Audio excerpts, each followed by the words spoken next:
All right, we are live. Julie Cartwright, welcome back. Thanks, Eric. Great to be back.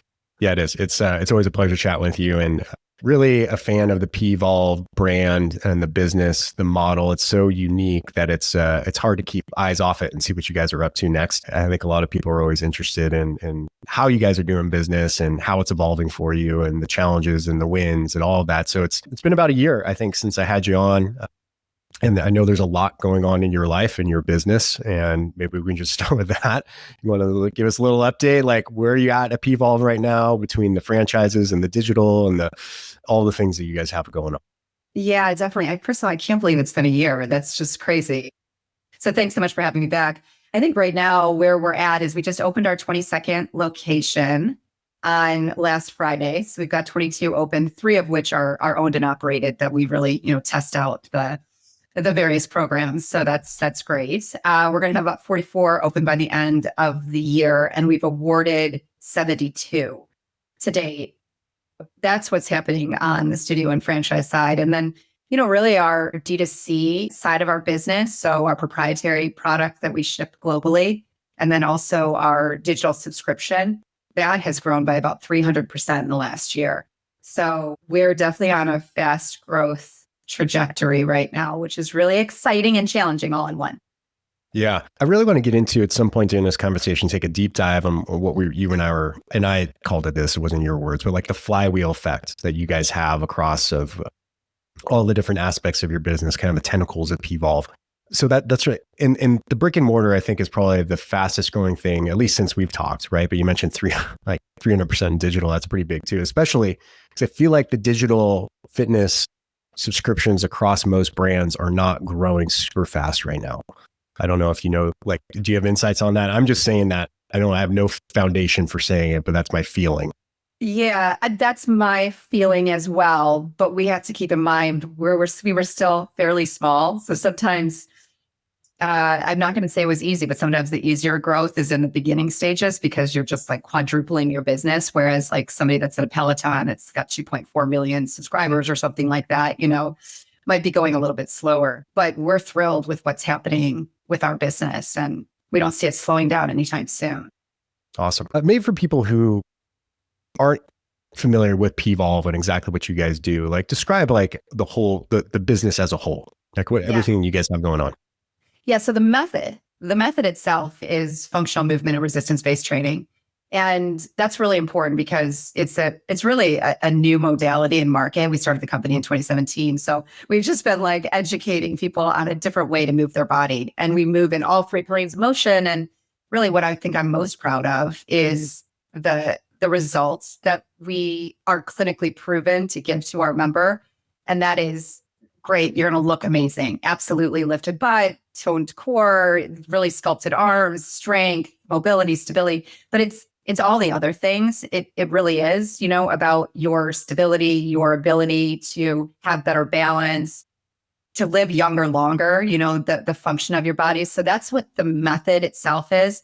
The business model is really amazing, I would say. And I think we were probably crazy when we decided to have this as the business model back in 2018, but really proud of it now. And the business model is we've got a digital subscription and service with like 1,500 workouts on it. We've got the digital subscription is always paired with our proprietary patented pieces of resistance equipment because that's the method. So you're always buying the equipment in order to stream at home. But what's important in the fastest growth area of our business is that we are franchising. And as part of the franchise business model, the in-studio member, so the in-studio member that is, that the franchise owner is seeing on a regular basis, has access to both in-studio, and then they also have the exact same workout. And I think that's important that they can do at home as part of their membership. So that value. And the reason I say that is because I think Omni-Channel has become this thing that everyone says that they are, but we're not a different workout. We're the same workout at home. And we have the ability to do that because our equipment is portable and small. It's not like you're buying a couple $1,000 machine. And so that is really what has been amazing because when these studios are opening up in markets, there's already a number of digital streamers in that market that are sort of like waiting for a studio to open. And we've got lots of data to support that. So that's the model that we are building. That is the most important member that we want, that we want to build. And that is a hybrid member, somebody that's working out in studio. And they're also, maybe just one day a month, they are saying like, oh gosh, I can't get into the studio today. Like my baby was sick last night or whatever it is, and they can still get their workout in. So it's studio franchising, supply chain, and then digital subscription. Perfect. Thank you for that. Yeah, it's unique. I mean, I don't hear a lot of people, Julie, talking about Omni-Channel too much anymore. I mean, it was kind of like a pandemic darling phrase. We love our catchphrases here in the industry. They kind of ebb and flow across the years. But I remember distinctly for a good year and a half, maybe two, it was Omni-Channel was a thing. Everybody was trying to do Omni-Channel, and rightfully so, right? It's like people were trapped at home. We're trying to, bolster our brick and mortar. So, and as you and I were talking prior to this, I can't think right now off the top of my head of another brand that's doing as extensively as you guys are. So it's unique in the marketplace. And I think that's cool. One of the things I noticed when you talk about it too, and even before we started recording, was you talked about it as a practice, right? Which kind of brings, thoughts to yoga or Pilates, but it's also training, right? It produces, some athleticism. So it's a very unique modality, which I think probably drives the whole thing, right? It's like this brand. It's this unique type of workout. Of course, you have, some amazing spokespeople we'll get into in a minute. But yeah, I mean, as that's evolved, I don't know if we talked about this last time, but like the science behind the actual training and the practice and the modality, like where did that all come from? Like who's the person who came up with that? Yeah. So Rachel Gadsden started the company. I mean, she had been practicing or introduced to functional movement, and she's an entrepreneur. And so she not only got the body that she wanted after countless, like trying countless other types of modalities, and she really got the aesthetics that she wanted. But more importantly, she started to feel less pain in her body. She had scoliosis. So that was like an unlock for her. She's like, oh my gosh, like people don't realize how critically important. She was only 23 at the time. And because believe me, at 49, I know how important it is to feel good. But she's just like, why aren't more people introduced to like functional movement? And she's an entrepreneur, a daughter of a really successful entrepreneur. And she's just like, maybe we can enhance these effects by, developing product in association with functional movement. So it was really her brainchild. But then we've brought on really highly skilled trainers to evolve the method. Everything from how we are, taking the original strength and sculpt, which was more sculpting, to adding low impact cardio, to recovery classes, and then progressive weight training, which is so critically important. We lift heavy because you have to, because muscle unlocks longevity. So as we've really been evolving it over time, I think, Eric, I could talk forever about the efficacy of what we do. We've invested a lot in that, in the importance of it. So we've been in 3 clinical studies. We've got 4 doctors that sit on our board that are intimately involved in either research or working with our trainers on, areas where functional movement and resistance-based training can really help somebody with particular sensitivities. That's been really smart. I mean, and we've proven out clinically, like through MRIs and through muscle biopsies, that we're able to significantly increase your lean muscle mass, that we can help you reduce chronic lower back pain, that we can improve your balance, your quality of life. There's so much there. And so I think that's something that is just like a core pillar of the reasons to believe in what it is that we're doing, because it really fills, I think, a void in the fitness space. And I think we're growing in relevancy because of that. Yeah, fantastic. And let's, Julie, let's zoom in on like the actual franchise and the brick and mortar experience. Like, walk me through that from a client perspective, from a member perspective. What is that like?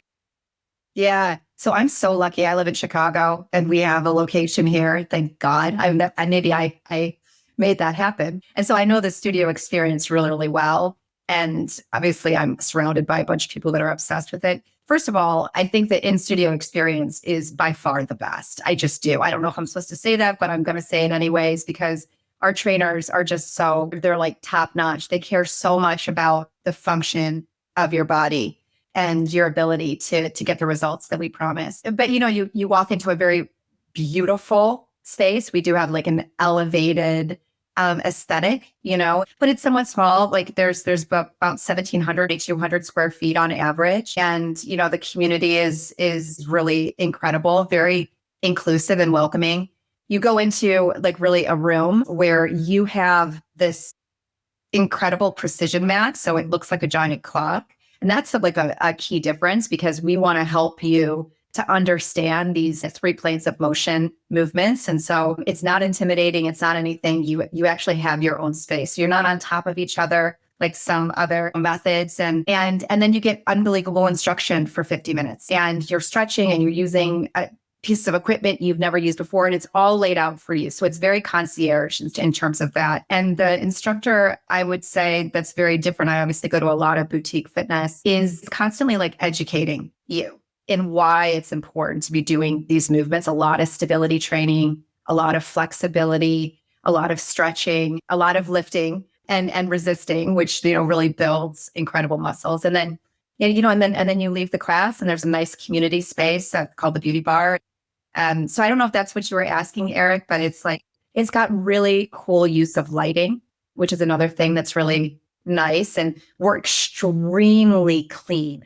That is because we are using about 16 pieces of resistance equipment in any, throughout the day. And so we invest a lot in the cleanliness of all of the equipment and the inside of the studio, which I don't think every, method necessarily puts front and center. No, not always. The Beauty Bar, like that was one of the questions I had, was like amenities. Do you guys have, do you do stuff like the red light therapies or the cold plunges and the showers and so give us like, what's the luxury component of this? Yeah. So there's a lot of like fun, beauty tools in the Beauty Bar, but we're testing right now a couple of things. We only have 22 locations open. We actually are testing red light because I think that really complements some of the things that we promise. We also are rolling out compression boots. I don't know, Eric, if you've ever used the Normus Hack compression boots, but they're absolutely incredible. Oh, yeah. And so we have that as a service. In some of our studios, we've got infrared, but and you'll never really see cold plunges and that sort of thing. We absolutely know that our member is doing those things too, but it's just not something that we would invest in. We would more partner with somebody that does it really, really well. So, really it's about the Beauty Bar and like what's in there in order to like kind of get ready after class. We actually don't have showers. You're not, this isn't like a Barry's boot camp where you're like sweating profusely. Like you can usually do some stuff with our dry shampoo in the Beauty Bar area. And it really makes the build out a bit more economical too. So we don't have complaints about that. Yeah. Yeah. Interesting. And what is the staffing like for one of these locations? You mentioned you have a very well trained trainer. What else do you need to run one of these? Yeah. Studio manager.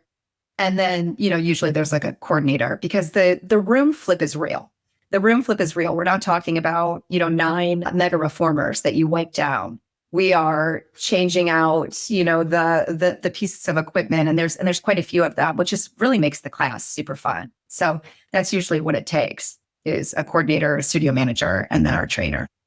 Okay. So let's get into this, the flywheel effect, as I call it, not your words, but how does this whole thing interact, right? So you got people with digital subscriptions, they do it at home, they have home equipment, you have the franchises, right? So I presume that's somewhat, driving people into the franchise locations when it's available, but also the franchise locations will drive people into the digital subscription when they're traveling and things like that. But then also some of this must drive franchise leads as well. So how's this whole ecosystem working for you on the business development side? Yeah. I think it's probably one of the smartest decisions that we made. So first of all, obviously it's easier to grow a global footprint with digital subscription. It's fast, and it's not easy to build a digital subscription. It's easy to expand globally with a digital subscription. Let me tell you Noted. that. Yeah, noted. Yeah. That's not for everyone. So we really started more digitally, which is really interesting. I wouldn't say a lot of digital subscription companies then become a brick and mortar company as well, but we did. And so we have these like flag flyers in local communities. And Eric, we actually talk to members through various, like everything from chat to NPS scores to like, we're constantly reading people's feedback, but we're also interviewing a member in front of the entire company every single Wednesday. And 9 times out of 10, they're digital members because we only have 22 locations open in North America. And we always ask them this question: if there was a studio near you, would you work out in the studio? And like 10 times out of 10, they say, yes, I would die for that. And so like, we obviously have a relationship with these digital members, these tens of thousands of, thousands of members. And we know where they live, and so when Cypress, Texas opens, we're able to really tell that member, like, hey, go into that studio. And oftentimes the founding members of all of these brick and mortar locations are digital members. That's what we want. So there's a lot of different ways we can communicate that. But if for some reason a digital member just wants to stay a digital member, there's still a word of mouth advocate in that local community. Because if you practice this method, you're talking about it to people because you look so great, but you also feel amazing. So it really is a 1 + 1 = 3. I say that inside the company all the time. It's just a nice, to your point, like a nice flywheel. And really that hybrid member, that hybrid member at the studio. So the studio member that also has access, because I don't know if I mentioned that, but like if you're a studio member, you automatically get access to our 1,500 digital classes. And so it's an added value to sell our membership. And what we found is that if a studio member interacts with a digital class once a month, they are like 3 times as valuable as somebody who doesn't, in terms of lifetime value, retention, engagement. It makes sense to me. It does. It makes sense to me as a woman, that if I don't have to have disruption in my practice, I'm going to consume it more and deepen my relationship. So that's a really good thing. I think our franchise owners do not ever see us as like competing against them when we're trying to build our digital footprint, because we are waiting for somebody to open a studio in those markets, and we'll fight like hell to have them become a studio member. It's great. And then I think you also mentioned, Eric, like we also have a number of owners that are diehard subscribers too. You don't get the franchise just because you're diehard. You have to have like real business savvy and, a lot of other things. But yeah, like that's also really helped with Fran Dev too. Yeah.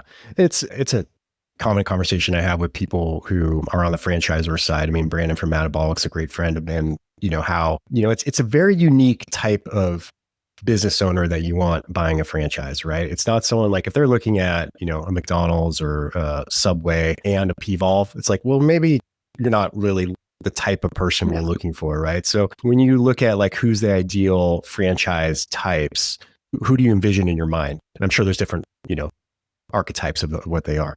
Yeah. I mean, we're learning too, because again, when we got 22 open, certainly I think that with lifestyle, like with health and wellness, you do want someone who really understands what it is that we are and is able to communicate that in their community. We want someone that is like an owner operator right now. We want somebody that is tied to their community, connected with their community. But you also have had to run like high performing teams. We love, to your point, Eric, a franchise owner that is also a successful franchisee of other concepts in the health and wellness space. And we have quite a few of those. And then there's also these adjacent business owners too. And the biggest cohort, which is super surprising, is clinicians. We've got 3 doctors that are, also owners. And what they're doing is they're tying their practice to preventative health like Pvolve. So that is like a growing cohort of owners, which I think makes a ton of sense because they're speaking to a member base that's going to be interested in their other business, which is Pvolve. So yeah, we're learning, but you definitely have to have like business savvy. You got to be a hard worker. You don't just like open this and next thing you know, you're profitable the next day. So you got to be passionate. Yeah. Well, I think anybody who's owned a gym or a franchise or a fitness health type business, brick and mortar side, knows that like when you're managing community, That's a very different thing. Like that It is is. very people oriented, and it can be amazing on the great days, right?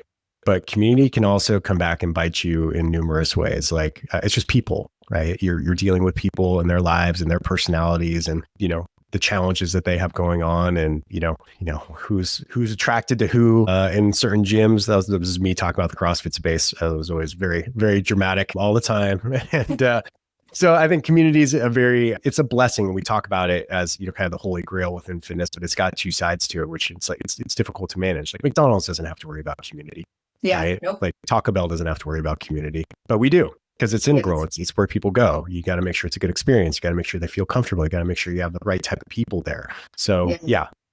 I don't know. Yeah, Any thoughts I don't on that? shy away from that. Like during Discovery Day or Meet the Team, when we're meeting franchisee candidates, I don't shy away from that, because I want them to go in eyes wide open too, and it's funny. I was talking to one of our franchise owners yesterday, and she just opened. She's only 3 months in. Although she's having success, it's challenging. She's like drinking out of a fire hose, and she's like, every day, Julie, I am listening to somebody that I am like dramatically changing their lives. I'm like, that's when community is a real good thing, because this woman didn't need to go start a business, but she so believed in this method, super successful woman. And it's the community that is like making her like even more motivated than she's ever been. So, but she's like, it's hard. It's hard work. She's going to a wine festival, and her and her husband are going to work it on all day Saturday. It's just like, you don't have to do that at McDonald's, but it's so unbelievably rewarding.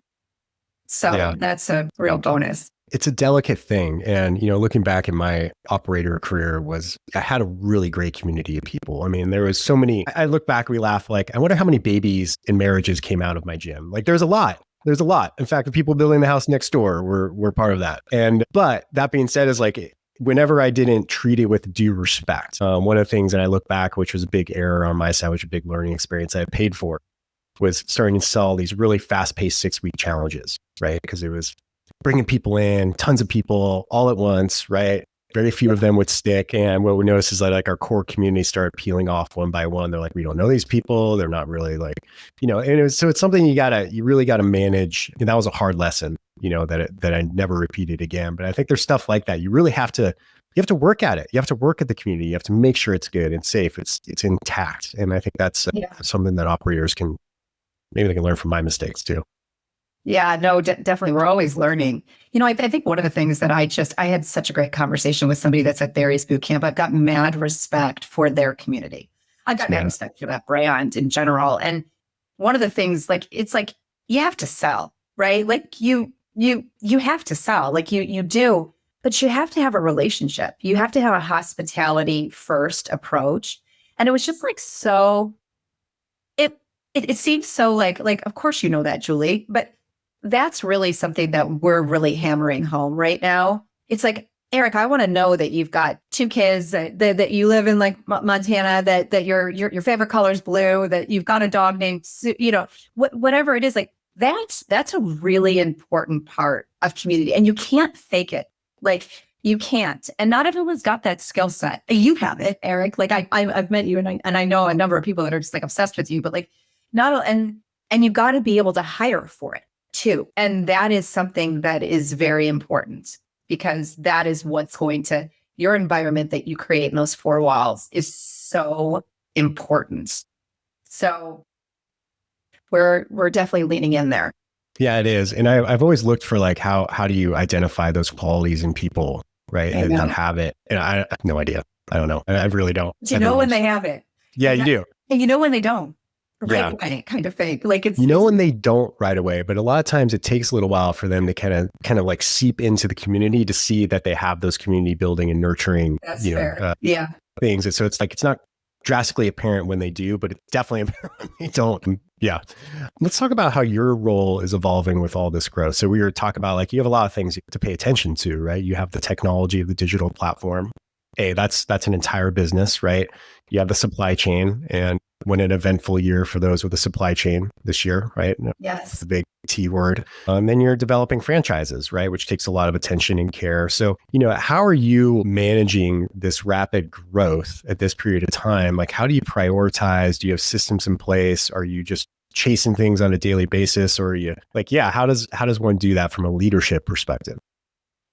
So I hope my investors tuning into this episode. No, I mean, it's actually a little insane. It really is. I mean, we're still small. We're still a startup. We're running 3 businesses. And I think first and foremost, you got to hire well. You really do. And you have to have the right team. And I have a really strong team.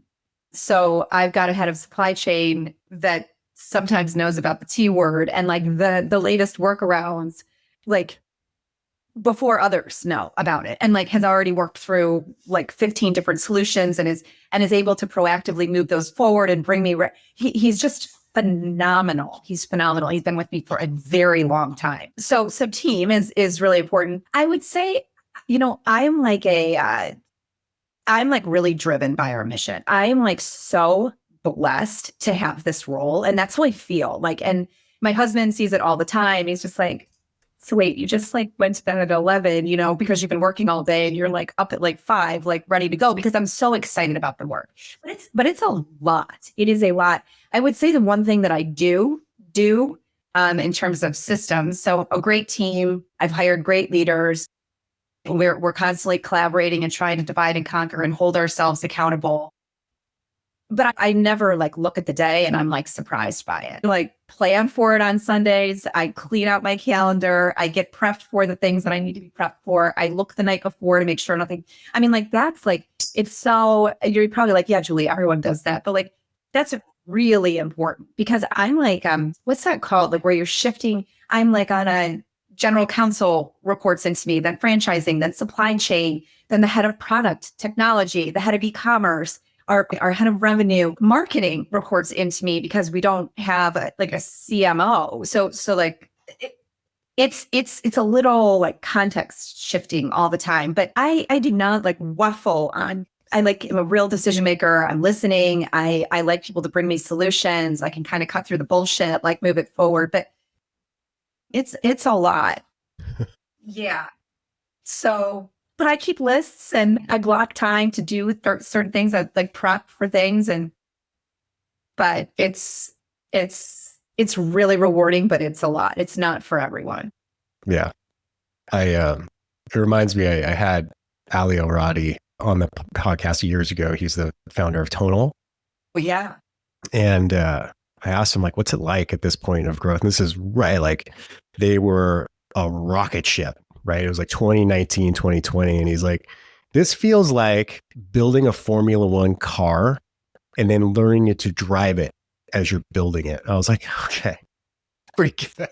Like that's probably what it feels like for a lot of founders or executives in companies that are doing, kind of unique, complex things in a marketplace. Do you have like, I'm sure you do, because all, good leaders do, but like mentors or coaches in your life or who people you look to for, the books that you read or the inspiration that you get, like, is anybody you want to credit for that? Oh gosh. I mean, if you know me, I have a lot of people that I consider my mentors, my go-to people. A new one that is recent, but has taken our, and you probably know him, is the president of Midtown.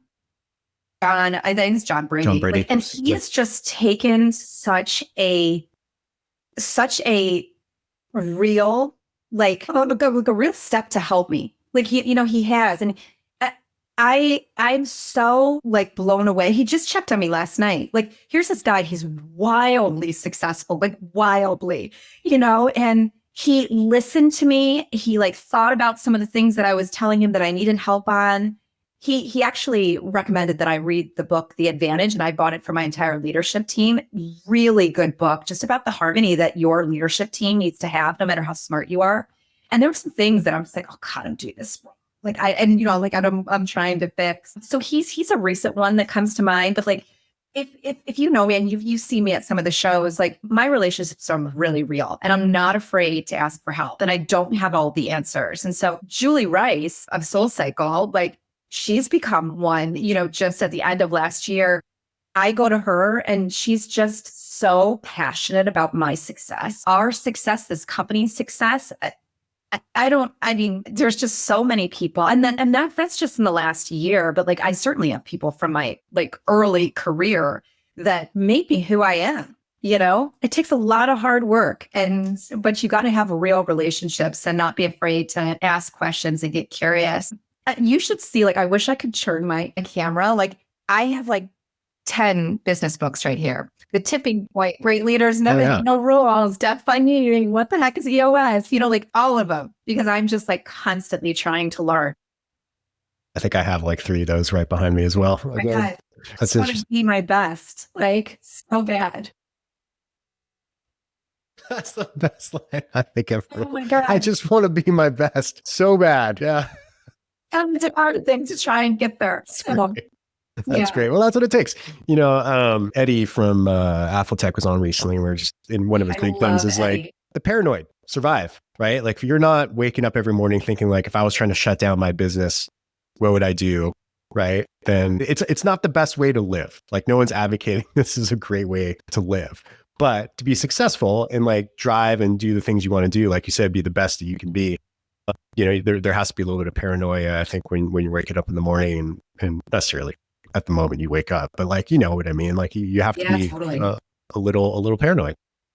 Sometimes I'm first of all, I can totally see Eddie saying that exact word. Like, like hasn't slept in like 3 days. The guy's like conquering the world right now. Like, and he's also been a real like mentor and friend. And so like, I'm super grateful for him too. But, you know, I think sometimes like I do have really hard, sometimes nights, you know, like where I'll come off of a really hard day, whether it's like personnel or owners that are just maybe perhaps not that happy with something that we've decided to do. And, you know, and I find that the next several days after that moment, it's not like I'm crying or anything like that, but I'm just sort of like, God, is this going to turn around for us? You know, like, how are we going to do this? And I'm really in this state.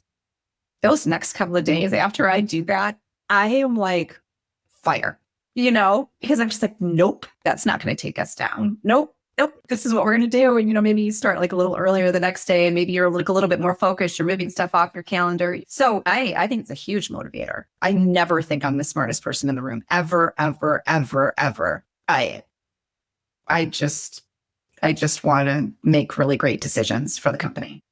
Yeah.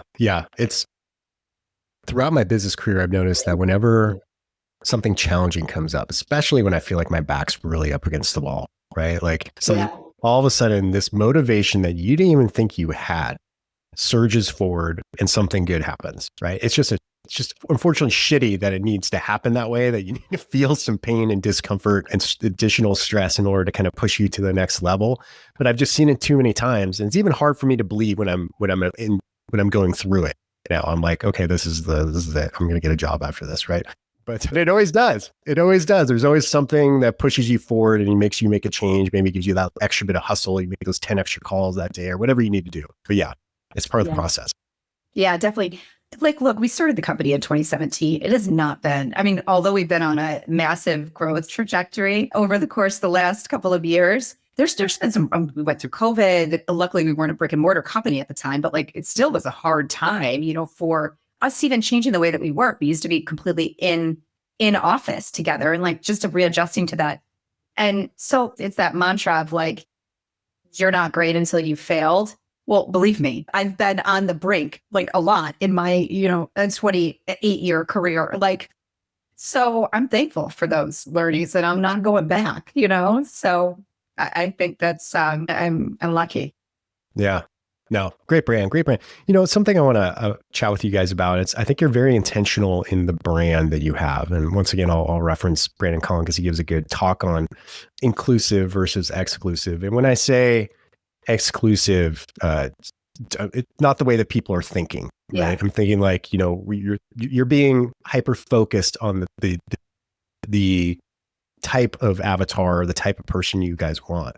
Like when I think of Pvolve, maybe it could be for me, you know, a 48-year-old male, but I don't think so. Right. But I know my wife, I got it from my wife. I think I told you this 3 years ago, right? Or you sent it to him. So she tried it because she was going through a back problem. Like perfect. Right. I'm not going to give her age or anything like that, but it was perfect fit for her at that moment in time. So when you guys look at your branding, do you unapologetically go after one particular person? Like how does that meeting room sit up when you guys are talking about branding and marketing and messaging?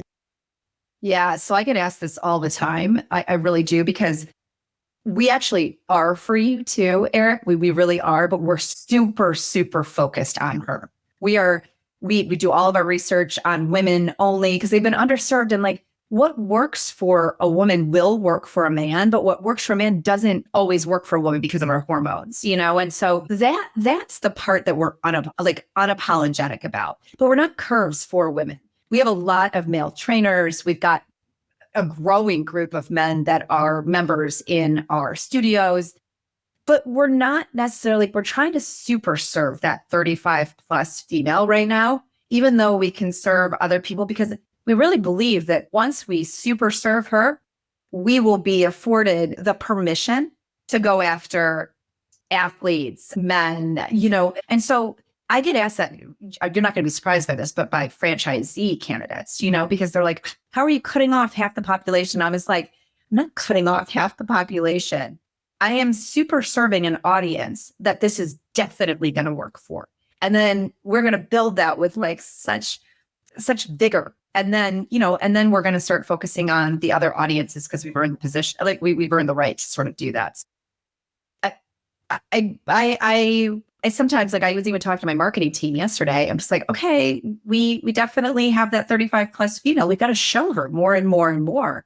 We do show men too, but it has to be at that weight of who we are right now. So I don't know if that answered your question, but we are pretty deliberate, and hopefully that is the right choice. We think it is. I think it is. I think there should be more of it. I think we got into a phase where like, well, we're for everybody. And that's not, it's not good for the everybody, quote unquote, everybody. It's not good for the constituency, the communities. If you can be very clear on who you are, who you serve. I mean, think about like Equinox, right? Like they're so good at this stuff. Like their branding is so specific. Like it's a luxury brand. And every year they come through with their, you know, amazing campaign that everyone's shocked. Then I sit there and I'm like, I'm not shocked that they did this, but I'm glad they did, because it's just so unique and it gives you something, you know, me on my podcast gives me something to talk about. But I think it's a lesson that I think a lot of people should at least look at the case studies like this, right? Like why was Lululemon so popular when they first got going? Is they had a very, very specific avatar, right? And they nailed the messaging critically. And then it evolved into what they are today. So, you know, there's a lot of different ways to look at it, but I think it's something that I hope people really take to heart, especially even if you're just a single location gym or brand, whatever it may be, like you can still be very specific. So yeah, I think it's really important. I think it's a great point. Yeah. Any future, I was thinking about this prior to recording, this is kind of the last question, but have you guys ever thought, like, do you ever see, let me phrase it this way, 10 years from now, you and I are having a conversation, you're like, Eric, we crushed it, right? Like everything's amazing. Yeah, I'm manifesting that. Got it. Yeah, yeah. Like what would have happened? Like, do you see yourselves getting into like licensing for like health clubs in that market? Do you see yourself just continuing to expand where you're at? Like, what does that success look like to you? Yeah, so I'll be careful into, I guess, because I just like shook my head. Like I'll be careful to say never, you know, even with like cold plunges. I don't think so though. Like I would bet not, but you never know where this world will take you. And we've tried to like really pay attention to the audience that we serve, and we want to give her exactly what she needs. So, and maybe this again is like cliche. I want a profitable network of owners. I really do. I need that. I think I told you this before we kind of got on here, and our owners know this about me. I'm very accountable. I very much care about these owners, you know, and the communities that they're setting up. So I think that's going to be like critically important, is that they are wanting to own more and more, you know, these owners like want to own more and more because it's paid off for them. That's like really, but I think the bigger thing, and our founder says this all the time too, is that like Pvolve is still not at all a household name. Like it's just not. Like people are just like, yeah, I've heard of it. Just Jennifer Aniston, like, isn't she like tied to the company somehow, you know? And or you'll all of a sudden meet one person at the airport where they're like, oh my God, Pvolve has totally changed my life. But like we're still in those like building blocks. And so when I call you in 10 years and I'm just like crushing it, it's people are saying that they do Pilates and Pvolve. That oh my God, you know what? I'm doing cycling. Like my thing is I cycle, I run marathons, but I incorporate Pvolve. You know, it's just like it's much more of a common thing that you're hearing about because it's so critically necessary if you are doing those things in order to be able to do them longer. So I guess those two things are like, yes, please. That would be the ideal. It's almost like Pvolve becomes a active verb in our lexicon, right? Yeah. You're like, that's kind of the way the brand should work out. Julie, I know you got to run. You got another interview, busy president. But it's been an absolute pleasure. Last question, if people are listening across the industry, is like, what do you need help with right now? If they're going to reach out to you guys, what would you like to hear from them about? Oh gosh, I mean, reach out to me. Like I need a lot of help in a lot of areas, and I'm always interested to hear, from industry folk. But right now I'm just like leaning into our owners. Like that's what I'm doing. I'm leaning into our owners. They're opening up in urban, suburban, Canada, the U.S., East, West, South, and we're just like learning together. And I think that's what I'm really focused on, the franchise network at the moment, and I should be, with 22 open and 50 in development. So if you have any advice on, that side of things, I'm always all ears, but I've got owners. So those are my partners. Awesome. Julie, thank you. It's been an absolute pleasure, and we'll probably catch up again in another year. Maybe we'll see what happens. Okay. Sounds good. I like it. Ladies and gentlemen, Julie Cartwright.